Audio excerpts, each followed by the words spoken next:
May nagtanong po sa akin at ang tanong niya, paano ba natin malalaman na nasa atin ang Panginoong Yesus? Napakaganda pong tanong mga kapatid. At ang alam ko po na napakagandang sagot po ay matatagpuan po sa 2 Corinthians 5:17. Na ang sabi niya po, ang sino mang nakipag-isa sa Panginoong Yesus ay magiging bagong nilalang. Mawawala yung lumang siya at mapapalitan ng bago. Ano po ba yung luma na tinutukoy po dito at ano po yung bago? Yung luma po mga kapatid, yung buhay po natin bago po natin makilala ang Panginoong Yesus. Ano bang i-expect mo dun sa buhay na hindi kilala ang Panginoong Yesus? Hindi ba't nabubuhay sa kasalanan? Hindi ba't nabubuhay sa mga makmundong bagay?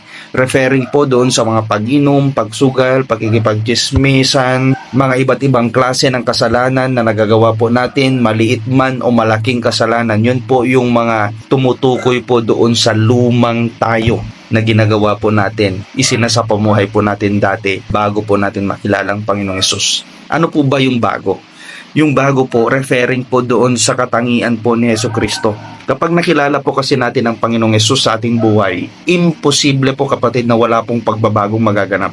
Kung totoong nasa atin ang Panginoong Yesus, dapat unti-unti po nakikita po yung characteristics po ni Jesus Christ po sa atin. Napakadali pong gumawa ng kabutihan, napakadali pong gumawa ng mga bagay na kalooban ng Diyos pag nasa atin po ang Panginoong Yesus. Imposible po kapatid na tayo po ay mabago nang hiwalay po sa Panginoong Jesucristo. Maaring tayo po ay mabago sa paningin ng tao, pero secretly meron pa rin tayong mga ginagawa na labag sa kalooban ng Diyos. Pero pag nakilala po natin ang Panginoong Yesus, matatakot po tayo sa Diyos na gumawa ng kasalanan. Hindi ko po sinasabing tayo magiging perfect. Ang sinasabi ko po, mag-iiba po tayo ng katangian. Kasi yung katangian ng mundo ay mapapalitan ng katangian ni Jesucristo. So, paano po natin malalaman na nasa atin ang Panginoong Jesucristo?